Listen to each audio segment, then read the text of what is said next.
delivery drivers, and I mean, I go by so many people that the phone's like right here. I know. See people with hardback books, Yeah. the steering wheel reading. We good to go? Okay. All right, good evening, everyone. I'll call tonight's meeting to order for July 12th, 2023. Mr. Metz, when you're ready, call the roll. Sam Cornwall. Here. Roger Daniel. Here. Greg Emmerich. Here. John Langhorn. Here. Paul Nenny. Todd Moore. Here. You have quorum. All right, please rise and join us in the Pledge of Allegiance.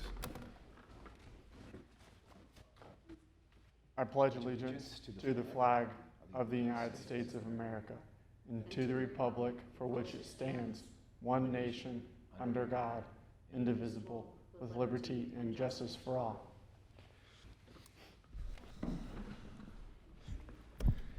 Next on our agenda is our minutes from May 10th. Any questions, revisions from the minutes from May 10th? Okay, seeing none, do we have a motion to accept the minutes? Have a second. Do we have someone second? Do we have a second? Yes, was it Greg? Yes. Yep. Okay, awesome. Todd Moore. Yes. John Langhorn. Yes. Greg Emmerich. Yes. Roger Daniel. Yes. And Sam Cornwall. Okay, that brings us to our first case this evening. Before we get started, I'll swear in Mr. Metz. Name and address. James Metz, 1 Dunham Plaza. You swear the testimony you're about to give to the board is the truth, the whole truth, nothing but the truth. I do. Thank you. So tonight before us, our first application is a request by applicant Adarsh Mani for approval of a map amendment and zone change at 1303 to 1307 Woodlawn Avenue.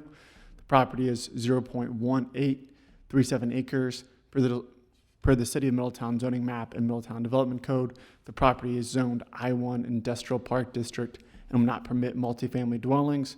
Therefore, the applicant is proposing a zone change to R4 Attached Residential District. The project will need approval by City Council for the map amendment and zone change. The subject property is currently zoned I-1.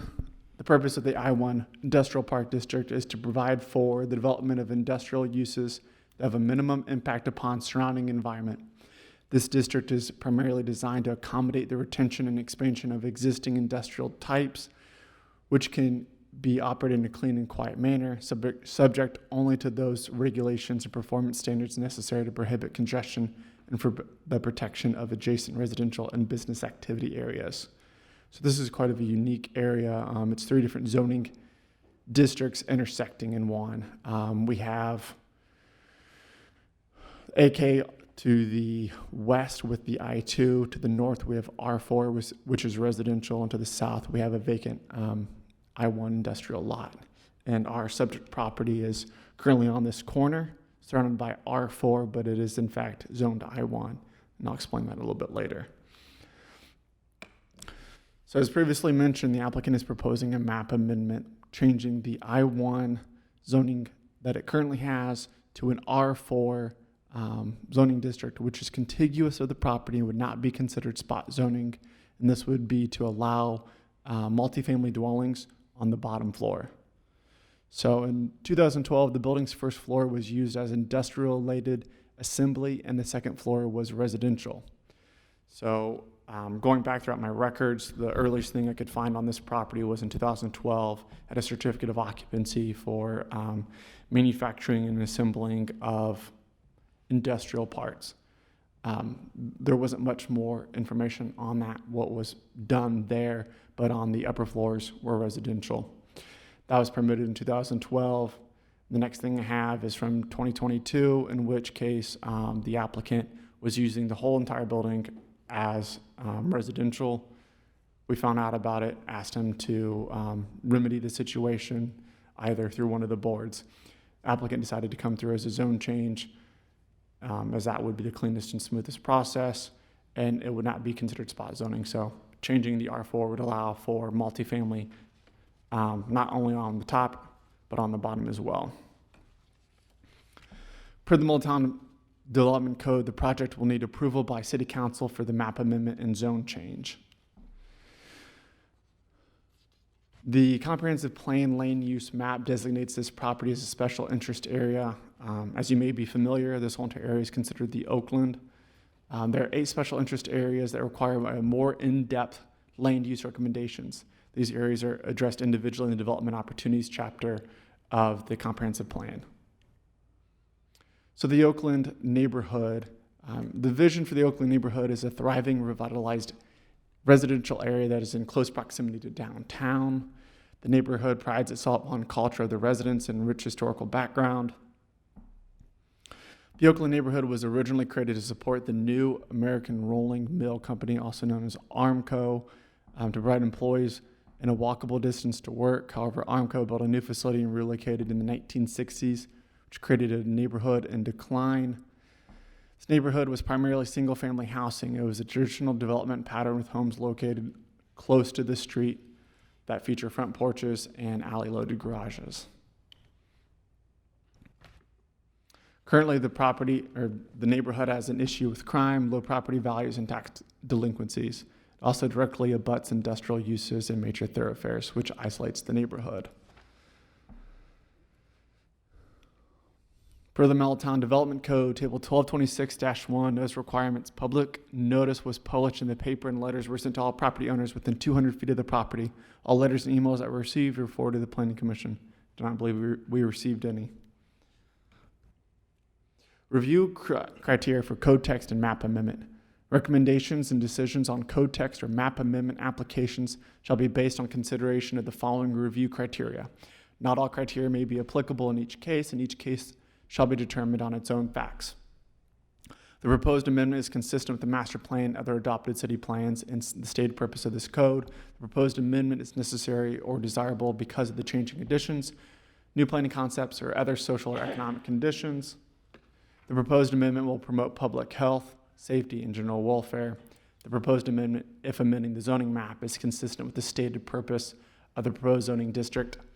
The proposed amendment is not likely to result in significant adverse impacts upon the natural environment, including air, water, noise, stormwater management, wildlife, and vegetation, or such impacts will be substantially mitigated.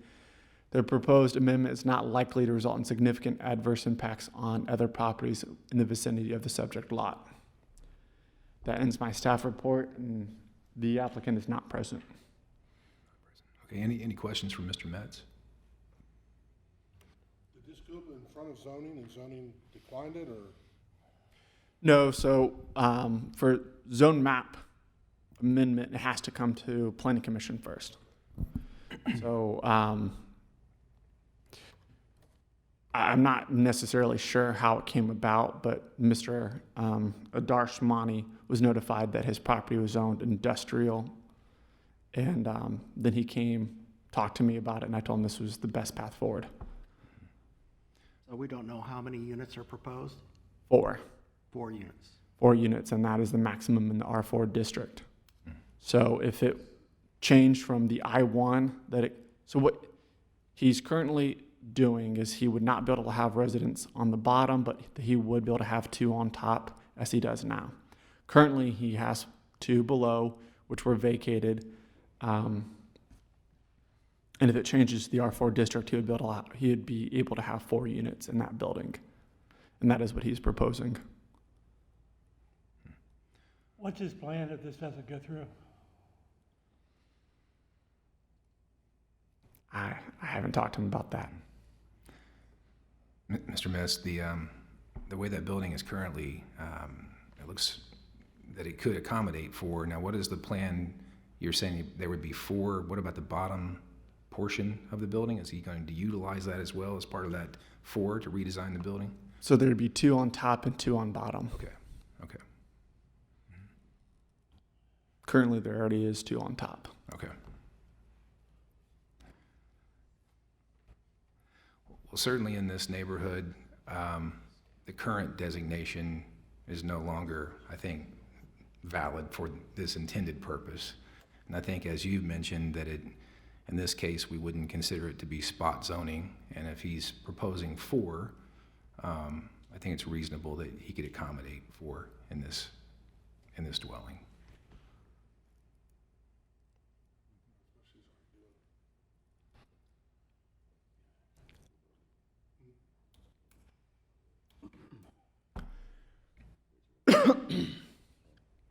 James, do you have a recommendation on this?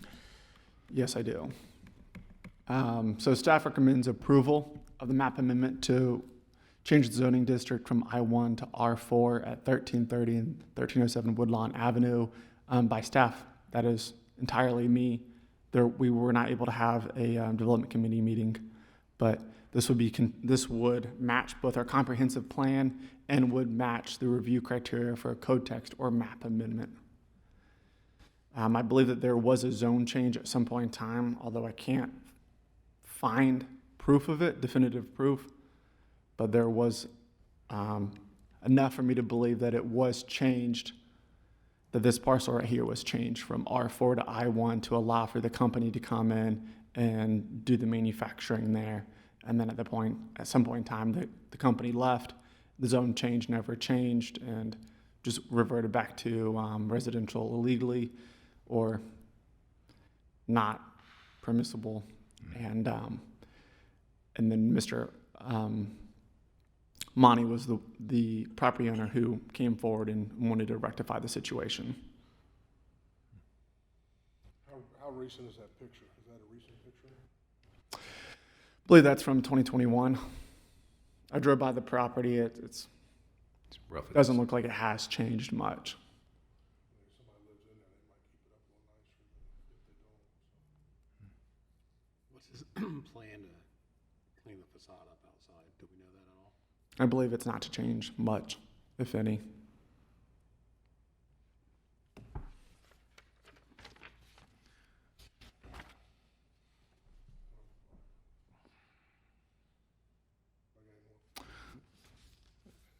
So, James, on a zoning change itself, you know, can we put any conditions in terms, or is that beyond what's actually requested here? This is just a zone change, right? So, as Mr. Cornwall maybe is suggesting that there could be maybe something done there to kind of improve the appearance of the front. Is that beyond? I know typically we were looking just at the zone change, so we're not attaching conditions at that within a zone change, but. I believe that's permissible.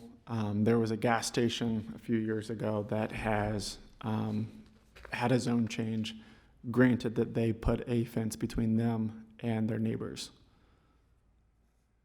So going off case study, I would say that's permissible. Yeah, because the way I look at this, this is two store locations is what this is. So if we want this to be changed to multifamily, I mean, we would want that to look a little bit more appealing.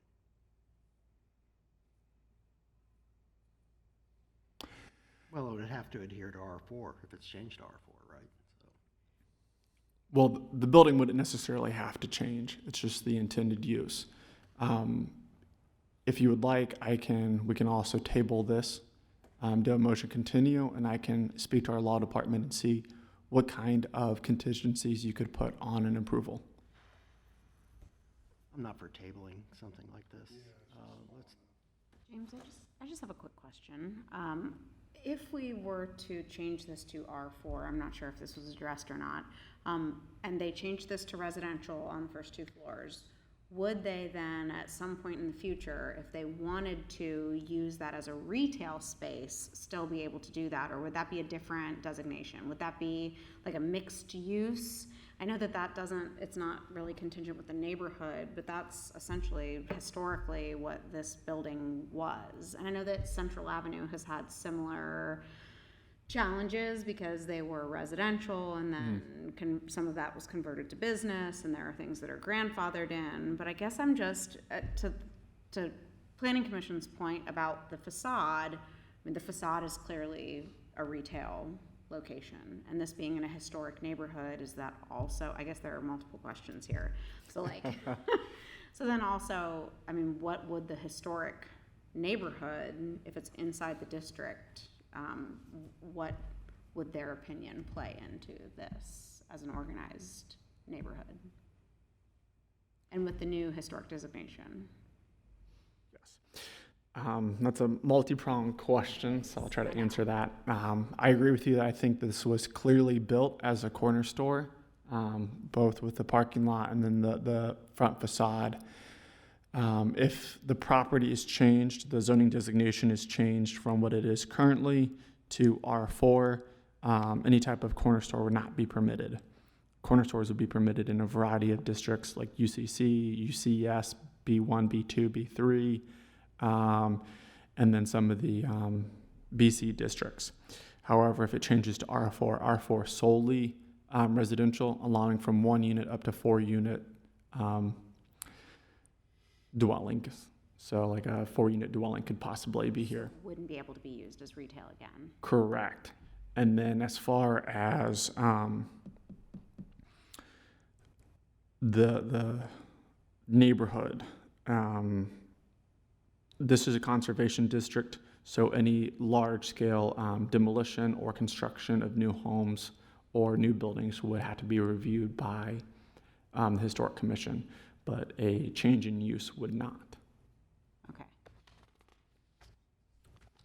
Did I answer it Even all? with the new historic designation? Yeah. Because I know the city approved a certain historic designation, but then we got the National Register, so I didn't know if that changed. No, that doesn't change it. No. Okay. Second.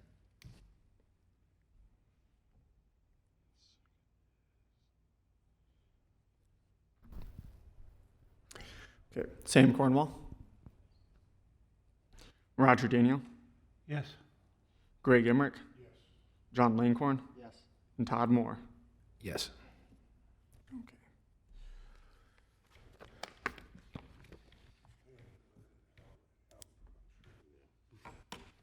It's okay. All right, this moves us to our next case this evening. This is a public hearing for a zone map change. This is the applicant at 2207, 228 Oxford Road. Mr. Metz, I'll let you give the details on the case. Thank you. So tonight before us, we have a request by 2207 Oxford State Road LLC for approval of a map amendment and zone change at 2208 Oxford State Road, not to be confused with the property name. The property is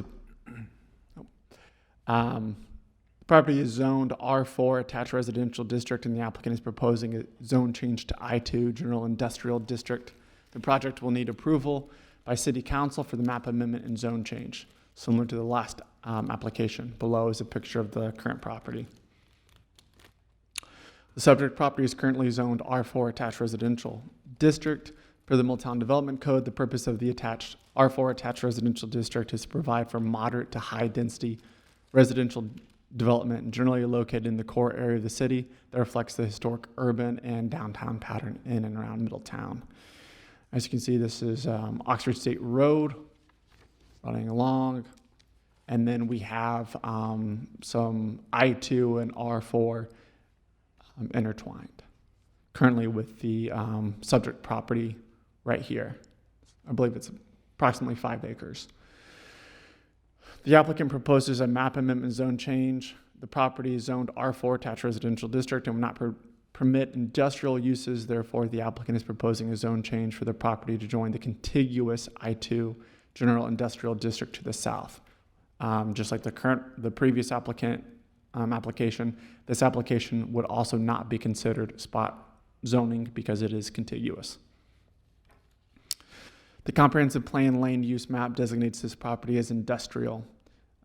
Industrial is defined as primarily a mix of light, heavy, and high-tech industrial uses with secondary uses that include office, warehousing, and storage. Per the Middletown Development Code, Table 1226-1, notice requirements, public notice was published in the paper and letter were sent to all property owners within 200 feet. All letters and emails that were received were forwarded to Planning Commission. Once again, do not believe we received any information. Recommendations and decisions on code text and map amendment applications shall be based on consideration of the following review criteria. Not all criteria may be applicable in each case, and each case shall be determined on its own facts. The proposed amendment is consistent with the master plan, other adopted city plans, and the stated purposes of this code. The proposed amendment is necessary or desirable because of changing conditions, new planning concepts, or other social or economic conditions. The proposed amendment will promote public health, safety, and general welfare. The proposed amendment, if amending the zoning map, is consistent with the stated purpose of the proposed zoning district. The proposed amendment is not likely to result in significant adverse impacts upon the natural environment, including air, water, noise, stormwater management, wildlife, and vegetation, or such impacts will be substantially mitigated. The proposed amendment is not likely to result in significant adverse impacts on other properties in the vicinity of the subject lot. The applicant is present, and I in my staff report. Okay. This is a public hearing, so anyone wishing to speak in favor, please come forward.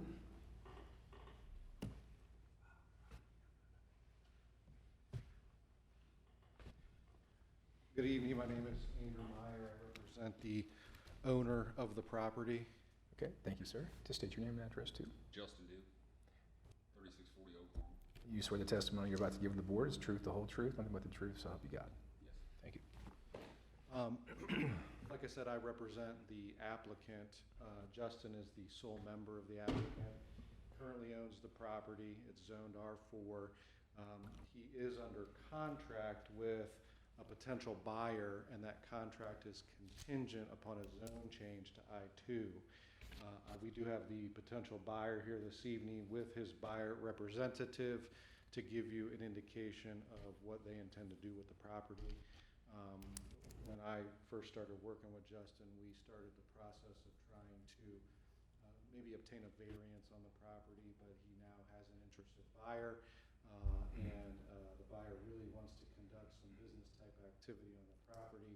And given that it is contiguous with other I-2 property, we feel that it's consistent with the city's comprehensive plan, and that after you listen to the potential buyer, I think you guys will approve of the application, and the use of that property can be its best use. So come on up, introduce yourselves, and then they can give you more information about what the intended use of the property will be. So I'll need to swear you in. Yep. Thank you. Just state your name and address for the record.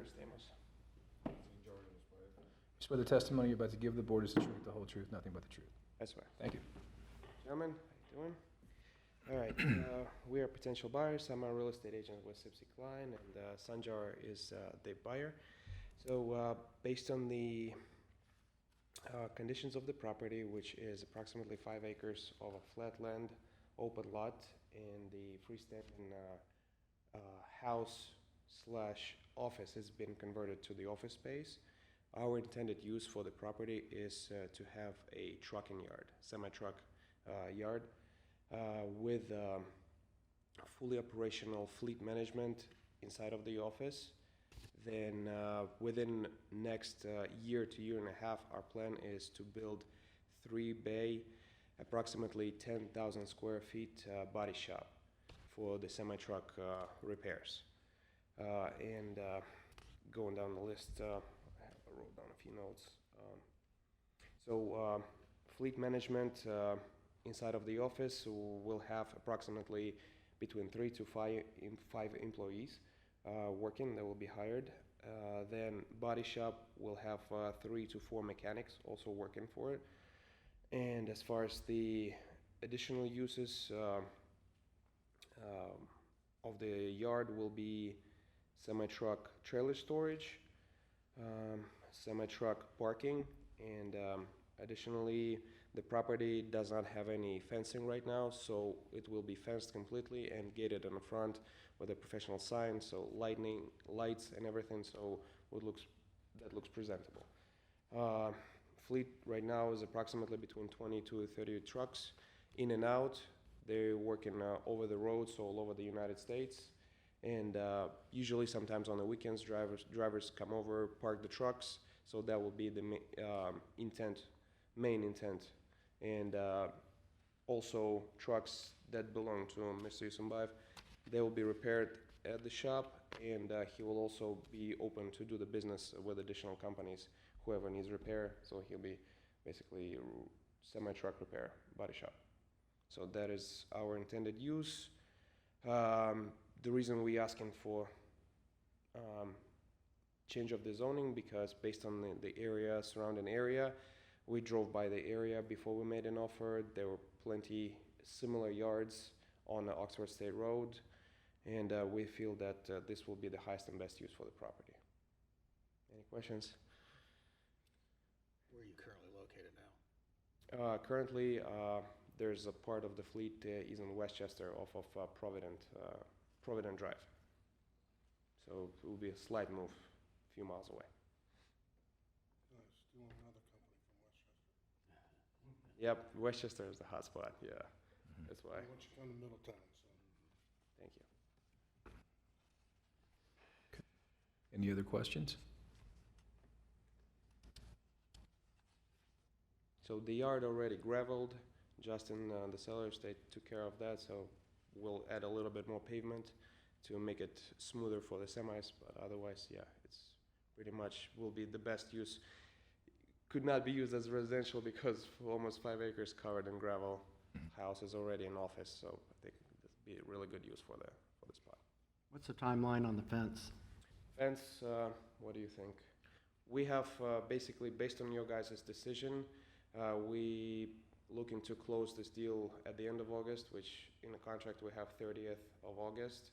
And once it's completed, it will take us about a month to move all the equipment and rearrange everything. So let's say 3 months fence and the fence around. We planning to come back to zoning department to get a permit for the building itself. So however the building is placed, the fence will be assembled accordingly. So we're planning on starting to build a warehouse right away and fence right with it. Is this one of the recommendations to do it as soon as possible? Well, I think that we've been through this before, and fencing is very important for the frontage of the property. The back side of the property is not that big, but it's wildlife area, so who knows what you're going to have coming through there as far as wildlife. So, but my main concern is the frontage. Absolutely. As long as it looks good and not a bunch of trucks, you know. Yes.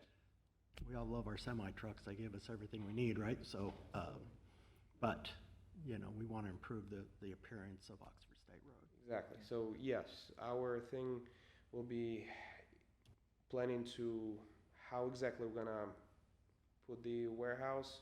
So the body shop, it will be possibly facing the road. So we'll take most of the frontage, and then there will be gate, and we're thinking of adding a driveway. So that all depends on your guys' decision. But we will present the plan how it all will be done. Any other questions? Thank you, gentlemen. Thank you. Thank you. Okay, this is a public hearing, so we've had those who would speak in favor. Anyone wishing to speak in opposition? Anyone wishing to speak in opposition this evening to the proposed amendment? Okay, seeing none, I'll close the public hearing. Ask for staff recommendation. Based on the staff report provided, staff recommends approval of the map amendment to change the zoning from R4 to I2 at 2208 Oxford State Road. City Council will need to review the map amendment as a public hearing at their next regular meeting on September 5th, 2023. Once again, this is just solely my recommendation based off of the comprehensive plan. Just for the record, I'd say it's good to hear from staff that it's not considered spot zoning, and certainly a needed change within this area. It's certainly more aligned with industrial than it is residential. Any other comments before we call for a motion? Okay. We've had staff recommendation. Would someone like to make a motion in a second? I'll motion that we approve the map amendment from R4 to I2. Okay, in a second? Okay. Sam Cornwell? Roger Daniel? Yes. Greg Emmerich? Yes. John Langhorne? Yes. Todd Moore? Yes. Thanks Thank you, Jim. bringing another business to Middletown.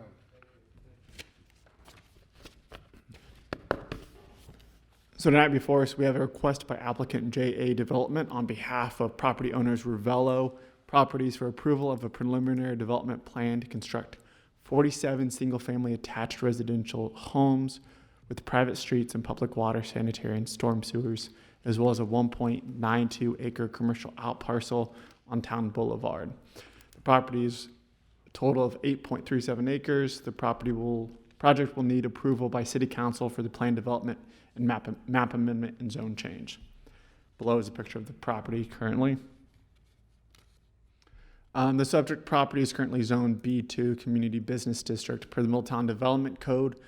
The purpose of the B2 Community Business District is to provide for areas of the city that will contain a wide variety of commercial and office uses to meet the needs of the city and region that require access to major arterial streets and are in close proximity to major residential neighborhoods.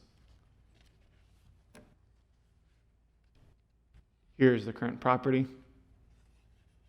Nicholas Place is to the south, and then Heritage Landing is to the northwest, just to kind of help orient you. The applicant is proposing a planned unit development that will feature 47 single-family attached residential homes with private streets. Per the Middletown Development Code, the purpose of the PD Planned Development District is to provide an opportunity for creative and flexible land development where a base zoning district will not accommodate the proposed development, but where such development will further the purpose of this code and the goals and policies of this master plan. The Planned Development District is designed to allow for deviations from certain zoning standards that would otherwise apply if not contrary to the general spirit and intent of the Middletown Development Code.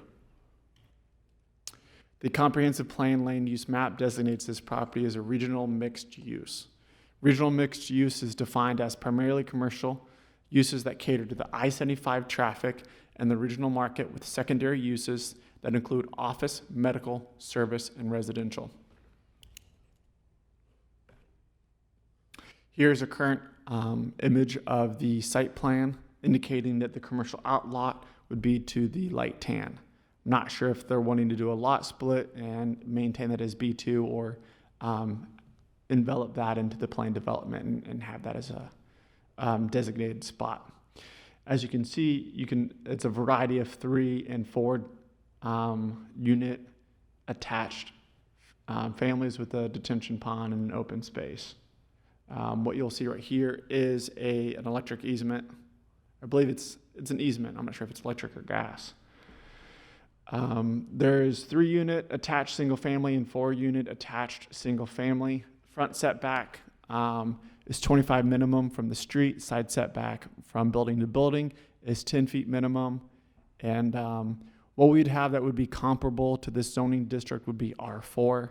It's kind of like comparing apples to oranges because this district is currently B2, which is used for commercial, and R4 solely for residential. So it's not comparing like for like, but it's comparable as you can get. In an R4 zoning district, multifamily dwellings containing 4 units generally have a front yard setback of 30 feet and side yard setbacks of 6. So 25 and 5 versus 30 and 6. Here's your first illustration of what one of the 4 unit attached homes would be. Just to let you know, we're only going to see 2, but when you have anywhere between 21 to 50 proposed number of lots, they usually have 4 different base models or styles. But we're just going to see 2 of them tonight. Here's the first one. Here's the second one. Unless Planning Commission these homes would have to go through Architectural Review Board, Roger and Monica, to be approved for architectural standards. That's standard with any new large-scale residential development. The applicant also submitted a traffic impact study, which was submitted in your staff reports. I've included that here for the applicant to discuss if they do want to mention it. I'm not going to pretend I know what it means. Per the Middletown Development Code, Table 1226-1, notice requirements. Public notice was published in the paper and letters were sent to all property owners within 200 feet of the property. All letters and emails that were received were forwarded to the Planning Commission.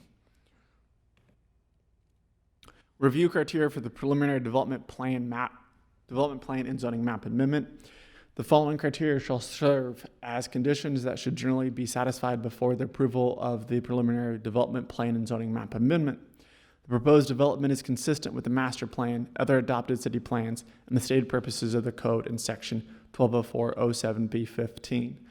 Proposed development is necessary or desirable because of changing conditions, new planning concepts, or other social or economic conditions. The proposed development will not be detrimental to present and potential surrounding uses, but will have a beneficial effect which cannot be achieved as well as under other zoning districts. The proposed development will promote public health, safety, and general welfare. The proposed development is not likely to result in significant adverse impacts upon the natural environment, including air, water, noise, stormwater management, wildlife, and vegetation. Such impacts will be substantially mitigated. The preliminary development plan has been transmitted to all other agencies and departments charged with responsibility of review. The proposed development has provided evidence of assured access to the development site upon submission of the preliminary development plan application. That ends my staff report, and the applicant is present. Well, this is a public hearing. Anyone wishing to speak in favor, please come forward. Swear you in. Good evening. Do you swear the testimony you're about to give the board is the truth, the whole truth, nothing but the truth? Thank you, sir. I don't have much else to add. James makes my job really easy, thankfully. I'm with Bear Becker. My name's Alex Bash. We're the land planners and civil engineers for the project. As mentioned, we're requesting a rezone to planned development of 47 single-family detached units and maintaining a commercial out parcel of just under 2 acres in the front. As you can see, there's overhead power lines that kind of cut through the site diagonally. There's not much you can do with that, but the applicant is going to do their best to make it usable open space.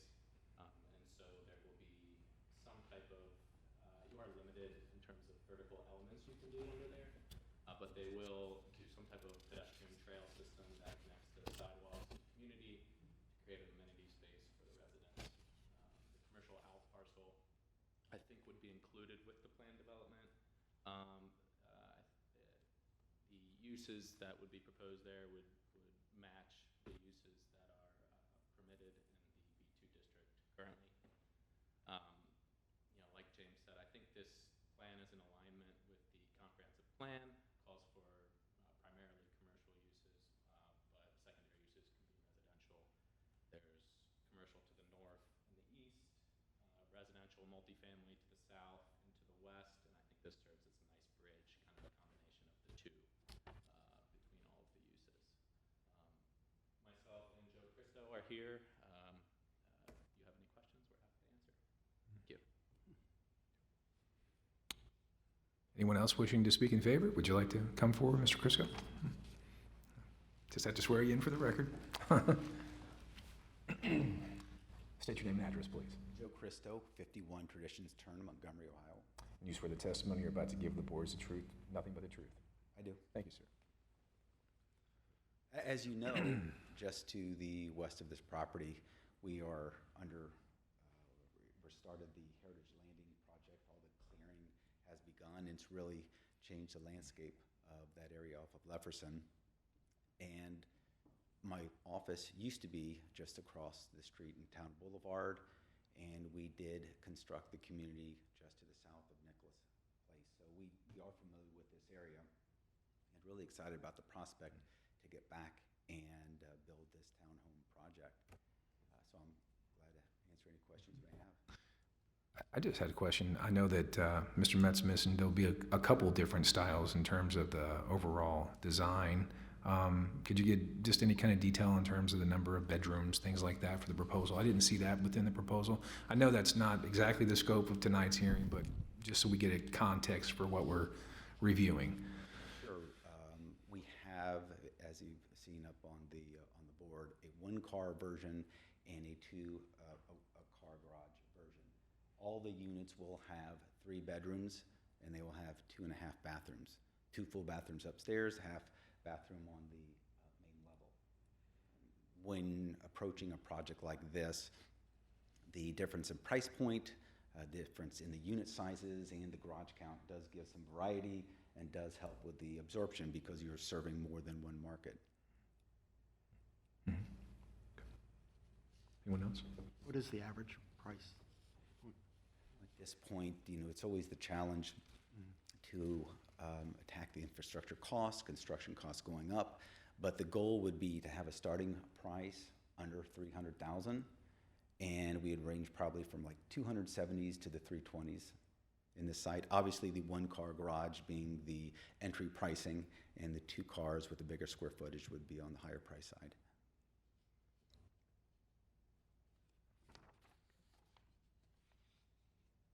Any other questions for Mr. Christo? Well, thank you, sir. Thank you. Okay, anyone else wishing to speak in favor of the proposed map amendment? Anyone else wishing to speak in favor? Does anyone wish to speak in opposition to the proposed plan? Come forward, sir. I'll swear you in. If you would, please state your name and address for the record. My name is Tom Tyrone, 2608 Central Avenue. You swear the testimony you're about to give the board is the truth, the whole truth, nothing but the truth. Yes. Thank you, sir. A very simple question. Have you done a traffic study? Trip generation letter that was requested by staff, and we provided that. There's no staff traffic study that is required at this level. For his recommendation, we did a trip generation letter. And the trip So that basically utilizes a manual from the Institute of Transportation Engineers, and it estimates the number of trips during the AM, PM, peak hours of the day, generally speaking. So what it doesn't tell us, here's why I'm asking. What it doesn't tell us. Sir, could you please address the board? Oh, I'm sorry. Speak into the microphone, sir, so we can hear you. Yeah, What you it pull down. doesn't tell us is what improvements we, Middletown, are going to need to make to accommodate that. Not that that's a bad thing, don't get me wrong. It's just, you have to ask the question, well, okay, you put a number of residential units there, and then that Town Boulevard, the light already backs up. And at some point, we're going to have to make improvements there as Middletown grows. This hastens that. That's probably a good thing. All right, so I was just wondering, had a traffic study been done which would tell us when those improvements have to be made? My only question. I think he's answered it. Yeah, I was going to say, too, for the record, there was peak hour, just trying to make some, would you like to show that, Mr. Metz, for the record, the peak hour slide? This was from Mr. Tadich in the presentation. Just trying to get our heads, these are good questions, but there was some, trying to anticipate some of that. And if the applicant would like to speak to this further, please come forward. Alex, maybe want to address this a little further? This particular. And also, there was the one slide from Mr. Tadich as well that talks about the number, the peak hour. I think so, yeah.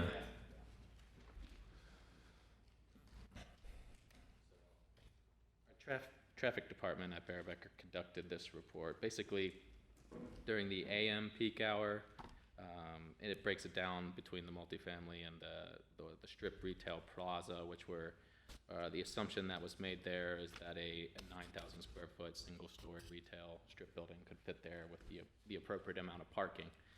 So that was used as the base for that model. And basically, it totals that 37 total trips, either in or out, would happen during the AM peak hour for multifamily and 27 for the retail plaza. And then in the evening, the PM peak hour, 41 total trips for the multifamily. So a few more people are coming back than we're leaving in the morning. And 72 trips for the strip retail plaza, which makes sense. tends to be more vehicular traffic during the PM peak hour in terms of commercial development. So, based on our experience, that amount of trips generated should have minimal impact on the area. We feel pretty confident that this development will have no issues. Thank you. Anyone else wishing to speak in opposition? Mr. Metz, if you would like to maybe answer, at least for context, the gentleman's question about in terms of how the city is maybe working with the developer, or I know that's beyond just the text amendment itself, so that's at your discretion. But Right, so first off, I'd like to mention this is the preliminary development plan, so this is the entry level. What you vote on tonight is just a recommendation to city council, so this is still very early on in the stages. I'd like to correct myself. I did say it's a traffic impact study earlier. I should have said it's a trip analysis or trip generation. Yep. So generally, those aren't even provided in preliminary development plans, but I did talk to the applicant and mentioned that would be something nice to provide the commission with, and they did. And then when it comes to updating traffic lights, anything with our road system, that's through the Public Works Department. We have one person dedicated to analyzing our traffic lights and updating them as necessary. But that would be something that Scott would work on whenever it starts moving along further. An engineering review, when Public Works reviews it and the engineering department, that's when they'd make recommendations and start adjusting for that. any other questions for Mr. Metz? Well, I'll now close the public hearing. And to your question, did that give some context to the question? I know that there's still a long way to go in terms of overall analysis of the project. This is just for the map amendment itself for us to address the question. No, it was clear. Yeah. I just raised the issue. Yep. Because these aren't legible, I can't actually read them. Maybe that's my eyes, but my eyes are generally. So, I'm not going to read. It's sometimes a challenge, yeah. Sir, you should be able to find these packets online too, and it makes it easier to zoom in and look at, and there were more slides than just these 2 slides of the impact. So if you are curious to check out more online, these are available that way, and you can zoom in. Well, we've closed the public hearing. Mr. Metz, would you like to give us staff recommendation? Once again, this is my recommendation solely based off of the comprehensive plan, but staff recommends approval of the preliminary development plan to allow for the construction of 47 single-family attached residential homes with private streets, public water, sanitary and storm sewers, as well as a 1.92-acre commercial outparcel on Town Boulevard. If this is, City Council will review the preliminary development plan and map amendment as a public hearing at their next regular meeting on September 5th, 2023. Okay, well, do we have a motion or a second or any questions? Move to approve the preliminary development plan. Do we have a second? Todd Moore, Yes. John Langhorn, Yes. Greg Emmerich, Roger Daniel, Yes. Sam Cornwall.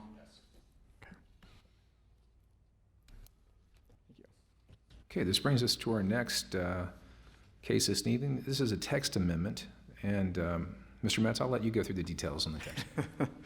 All right. Tonight before us, we have text amendments that were staff-inspired. Consideration of text amendments to the Middletown Development Code pertaining to Chapter 1218, Parking, Access, and Mobility.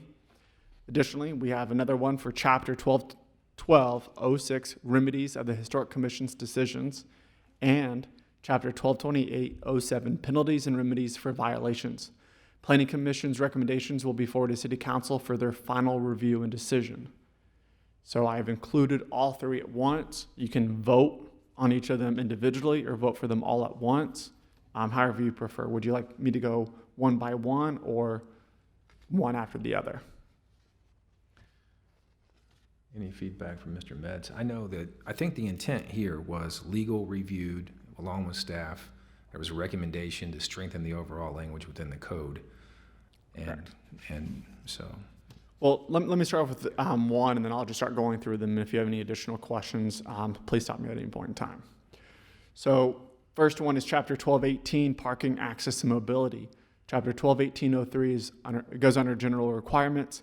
Staff requests to change 1218.03 to include Class 3 vehicles, which are single-unit 4 tires, including trucks and small trailers, to the approved list of commercial vehicles on residential lots.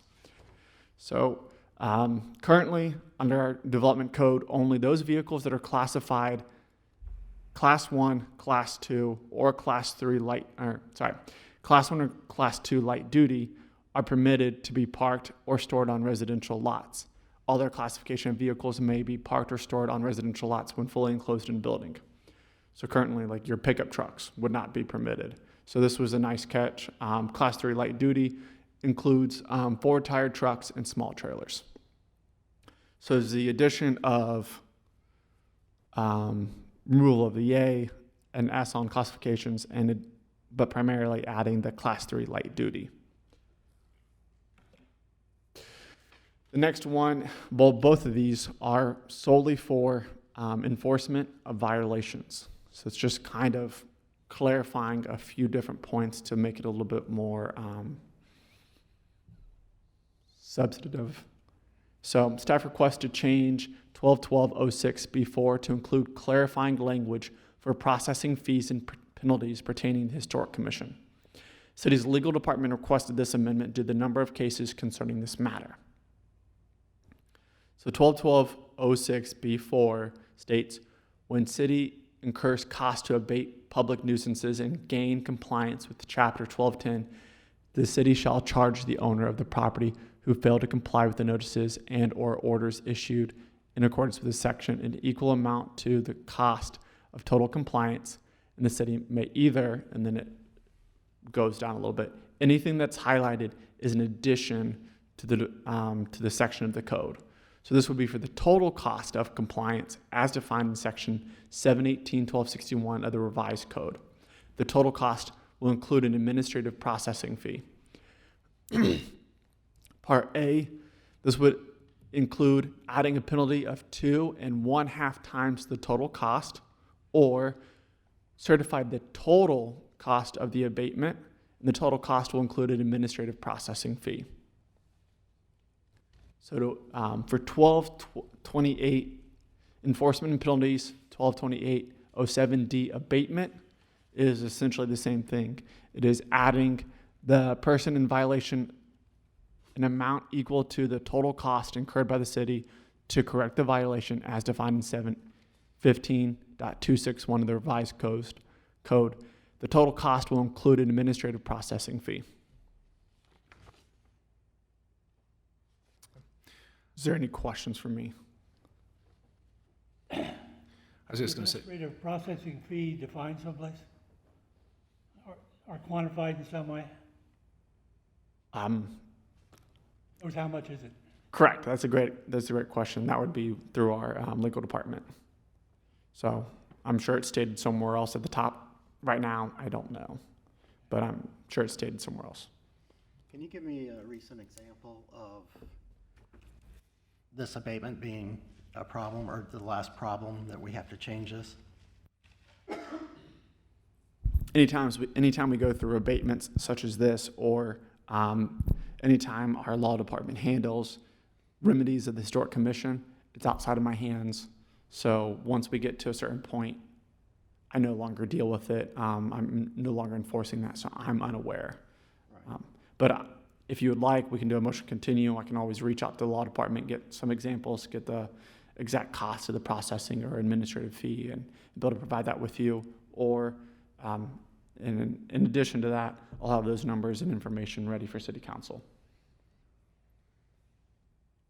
James, can you give some examples of instances where, what are we talking about when we're talking about public nuisances and compliance? Can you give some examples of what exactly we're talking about? Obviously, there is administrative processes involved in abating those nuisances, but what kind of nuisances are we talking about? So, for example, of a remedy of the Historic Commission's decision, or anything to do with the Historic Commission. For example, Roger, you also saw on the Historic Commission. Let's say that somebody goes ahead and replaces all the windows, or does a major change, or demolishes an historic building, and we go through the process of sending a violation letter to the individual, and then first fee, a second fee, a continuation of a fee. Sometimes this would be to also charge them an administrative processing fee and to charge them for the total cost of compliance. So right now it just states that it's for the cost of compliance, and this is just kind of clarifying that and adding an administrative fee. And the cost of compliance would be I think it the varies. cost of the replacement of the windows to the appropriate windows, or, I think that would probably be better defined We've in the courtroom. got somewhere where we've got gutter issues, or soffit issues, soffits are falling down, porches, where the porch posts are leaning. Those are some of the things we've sent letters to homeowners, and they just, a lot of times, just don't respond. Yeah.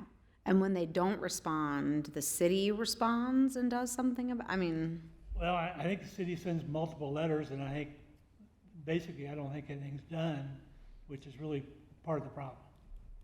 okay. So the city would come in and make the repairs, the soffit or whatever, and then they would charge. It would be them allowed to, but I've times never 2.5 seen them actually times. do it. So they are currently allowed to go in and replace the soffit or do the repair, or? That I'm not certain of. Okay. Generally, once we start sending zoning violation letters, I've not reached a point where we've had to do that for yet within my tenure. This would just make it a little bit easier for the law department when we do get to these issues, especially with the abatement, especially with some of the other issues where we have to take people to court. I believe it's just to allow them to charge them for the total cost of getting into compliance, or and then in addition to that, add an administrative processing fee. So oftentimes we'll get into where we're sending multiple letters, we're working with an individual, and trying to get them into compliance, and they either sell the property or they move, and it just becomes a little bit more sticky, and this is a way to... And the legal fees, are we talking about recuperating some? Is that part of the administrative fee? Because when you start talking about getting lawyers involved, you start talking about the big bucks, right? So is that what we're talking about here? Yes, I believe so. We are having to, for most of these cases, we're having to have our external law department, who we contract out, to come and fight these court battles, and the administrative fees can... Okay. No, I'm just trying to get some clarity on what exactly we're... So let's use historic committee. They make a recommendation, or they find a property that needs some work done. Who makes the final decision? There needs to be some enforcement of that. So the development code lays out certain timelines for individuals to get into compliance. And usually we start off with a pre-violation zoning letter stating, we've noticed that your property has some issues. The Historic Commission has noticed it. And then when we send them a first letter, and then we'll send them a second letter, and then we start getting into violation letters saying you have 20 days to remedy the situation, or there will be a $150 fee at the end of the 20 days. And then if they don't submit an application, or they don't try to come into compliance in some aspect, then it keeps proceeding. And that's where I write those letters and send those out. And then usually everybody falls in line after one letter or after one fee. I've not yet had anybody not go beyond that. And the city's legal department sends that letter out, or would his... No, I would, but in other situations, such as like enforcements and penalties of abatement or other issues, that's not handled by me. That's handled by our law department. And eventually, if somebody appeals this to the Court of Common Pleas, or they appeal any of our decisions, which also generally happens when we send out violation letters. That's handled by our city's legal department. I just had a question. This was, I thought Roger asked a good question about just being able to make certain there was some alignment between, I guess the intent here is enforcement costs and fees, those sorts of things, but do we have a table that lists those outside? I know the code will provide the language, but is that publicly listed at this point? Do we already know what the fees are? Or would someone be creating those fees after we adopt the language? Are we talking about the fee, like, Well, the fees are listed in the development code? they are listed in the code currently? Or like remedies of the Historic Commission's decision? Yes. Yeah, okay, that's what I wanted to clarify. Okay. I'm not sure that, I mean, the processing fee is what he's asking, I think. I don't remember seeing it, that's why I don't think. Are you talking about the processing fee, or are you talking about for fines or violations? I think he's talking processing fee. well, That's what's up in the air. I circled that administrative processing fee, the total cost administrative processing fee. I don't remember that. I know that there are other fees listed in there, but the language would, To the best of my knowledge, the administrative processing fee isn't in the development code. I'm not gonna say one way or the other because I don't know at this point in time. I can look it up for you. yeah. I thought you were mentioning the violation fees. Okay, yeah. Those are listed. Okay. You know, I'm the one person here that's had experience with this, between the Swire and a house I redid, and I would be very, very leery of giving the Historic Commission single responsibility for assessing anybody anything. It's code enforcement. I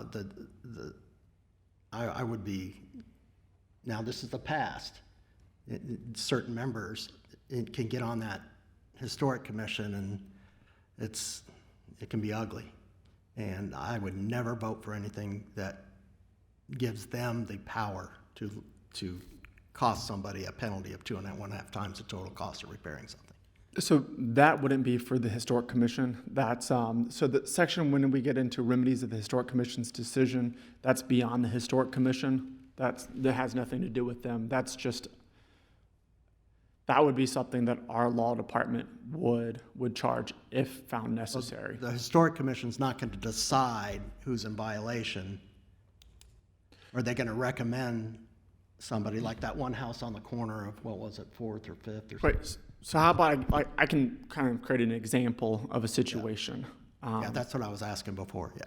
So let's just imagine that a member of the Historic Commission identifies a property that is falling into disrepair, which is the right to do. They contact me, they let me know whether it's a zoning violation issue or it's a code enforcement issue. It would go two different ways, and then it would either be handled by me or code enforcement, and then zoning violation letters would be sent out. Then violation fees would be also administered. If they ever appealed that, which they have the right to do on the very first one, then I believe it gets sent to the Court of Common Pleas, and they go through that process. Now, at that point in time, that's when our law department would handle it, not necessarily us. And that's when this would start to apply. Okay. Because there's a difference. There's so much of the business district in the historic district, and it's been my experience, you have to look at a residence as one entity, but a business, I'll give you for instance, for the Swire to be able to fix all those old rope and pulley windows would have cost $100,000, and it's not economically viable. The ones that we put in were $40,000, so to have to put in $100,000-ish, you know how expensive it is if you can find anybody to do it. That's not feasible for a business to go in there. And I agree with the Historic Commission, they're very important in what we do, but I'm leery about business, commercial buildings.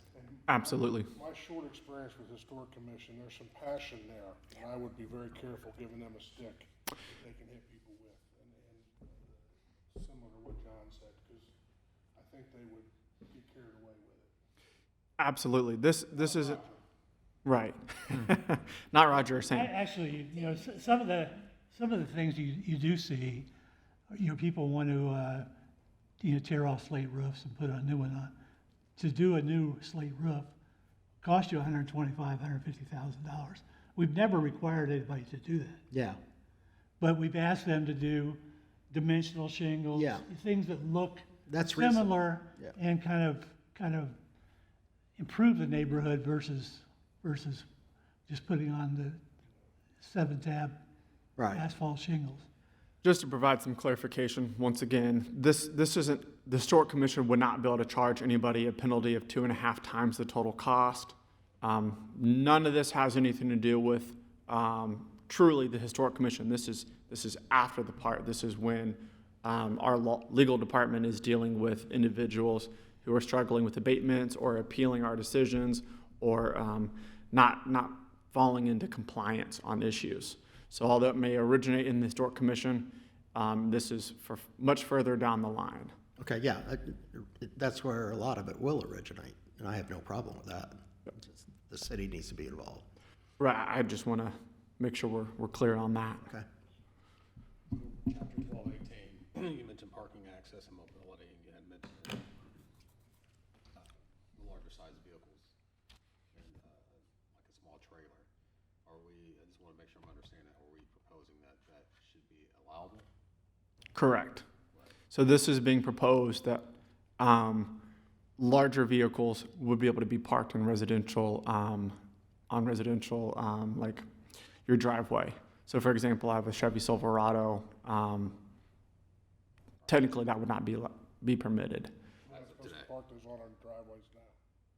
Well, that, so it's just a silly oversight that they saw, and then they just kind of want to make the change. Is the intention that they would have to park those on the street? When this was originally written, People didn't drive cars that day? well, maybe, but then I also think that, so Class 1, Class 2, and Class 3 are identified, I believe, through an ODOT manual. And I believe at one point in time, the ODOT manual has changed, and this is just a change to follow that change. Well, I was going to ask, this is a public hearing, so I need to ask if there's anyone. I know that we have someone here, so this is a public hearing, and anyone wishing to speak in favor of the changes, please come forward. Anyone, would that be you? Yes? Okay. Okay. Anyone wishing to speak in opposition to the text amendment changes, please come forward. Okay, we'll close the public hearing and I make a recommendation, we vote one at a time. that's fine. I would say that I'm looking for some feedback from Mr. Langhorne and others. I'm not as familiar with how the Historic Commission and their enforcement powers, so I really want to listen as we move through. I would welcome some of that feedback. I can tell you what James explained is totally acceptable to me. Okay. And I can mention that the Historic Commission, at least when I was on it, we've never ordered any changes to be made. We've told them what's in violation and that it needs to be fixed. But, of course, we don't order them to go out and hire a certain contractor and fix things up, and then we multiply it by 2.5 times. None of that's on the historic. There's always some very, not always, because I don't even know who's on it now, but very zealous individuals between the two historic areas. But I understand where John's coming from. Okay. I lived in a historical house too here in town, and Okay. so I'm very similar to you. I purchased windows before I knew it was a historical Yeah. home. And I quickly had to call and cancel my order. Okay. There should be something with realtors that when they're selling a home, that you do realize that this is in a historic district and you're subject to their rules and regulations. Yeah, I didn't know when I bought my house. I agree with Mr. Emmerich. If we could vote on them one by one, I think that would be very nice and clean. Sure. Okay. Are we, where we want to start? 1206? 1218. 1218? Okay. Is there a motion to approve? Okay, Mr. Metz? Todd Moore, Yes. John Langhorne, Yes. Craig Emmerich, Yes. Roger Daniel, Yes. Sam Cornwall. Okay. Next one would be 1206. for remedies of the Historic Commission's decision regarding subsection B4. Do I have a motion and a second? Motion to accept. Second? I was just gonna say that we might wanna ask this language be cleaned up a little bit, because I think there's some real concerns there, so that the penalty, that, I just don't want the Historic Commission to come out of this thinking they've got power. Next thing you know, they start pounding everybody. And the zealousness or the passion that I saw, I think that could get carried away. But can they do that? No, they can't. Yeah. They cannot. They can't do that. Okay, then, just approve it then. Motion to approve. Sam Cornwall? Roger Daniel? Yes. Greg Emmerich? Heck, yes. John Langhorn? Yes. And Todd Moore. Yes. Next one is for text amendment 122807D abatement. Motion to approve. Do I have a second? Are you the second? Yes, yes. Okay. Todd Moore? Yes. John Langhorn? Yes. Greg Emmerich? Yes. Roger Daniel? Yes. Sam Cornwall? Okay. And that ends it for tonight. The next meeting will be held on Wednesday, new business. Is there any new business that you guys would like to discuss? You wanna go over that Livable square footage, that's last month, okay. I knew that's from last time. The next meeting will be held on Wednesday, August 9th, 2023. If applications are received, we will have an application. We already received one. So if you have any questions about that, you can ask me now, well, after the meeting. Okay, all those in favor of adjournment, say aye. Aye. Opposed? We are Well done, nice meeting. Nice. Yep. Thank you. Are we on the Roosevelt School thing? I missed it last time.